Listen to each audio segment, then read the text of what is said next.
कोकणात चैत्र महिन्यात गावागावातून जत्रोत्सवाची धामधूम पाहायला मिळते। रायगड जिल्ह्यातील गोरेगावचे ग्रामदैवत श्री भैरवनाथ देवस्थानच्या जत्रेची एक वेगळी ओळख आहे। सर्व धर्म समभावाचे प्रतीक असणाऱ्या या उत्सवात सुमारे 45 फूट लांब लाकडाची लाट रानातून आणली जाते आणि मंदिरासमोरील उंच बगाडावरती फिरवली जाते। ती फिरण्याआधी पीर बाबा आणि गोंदीर देवाला आणण्यासाठी देवाची पालखी निघते। भिन्नाड, कुरवडे आणि चिंचवली येथून मानाच्या सासनकाठ्या भैरवनाथ भेटीसाठी येतात। रामनवमीपासून सुरू झालेल्या यात्रा उत्सवाची हनुमान जयंती दिवशी छबिना काढून सांगता होते। 18 पकड जाती आणि 12 बलुतेदार सहभागी होण्याची इथे परंपरा आहे।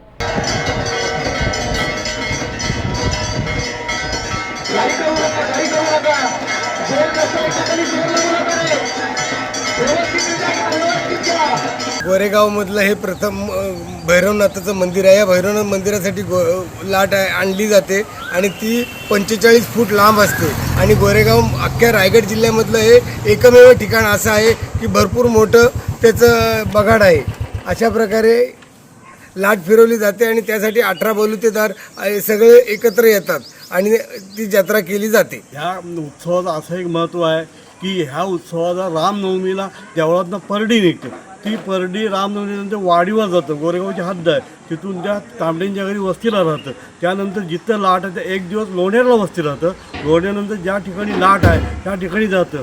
त्यानंतर ती लाट आल्यानंतर परत वाडीवर आल्यानंतर त्या बहिणीला अलंकार चढवले जातात। त्याला चालवल्यानंतर अजून एक गोष्ट आहे, जे रामनवमीपासून जे चालू होतं ते हनुमान जयंतीपर्यंत, हनुमंत जयंतीच्या दिवशी तर छबिना फिरतं गावात।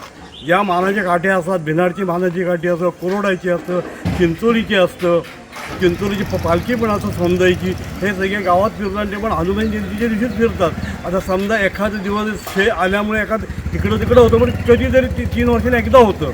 अशी परंपरा म्हणजे रामनवमीपासून उत्सवाला सुरुवात असते।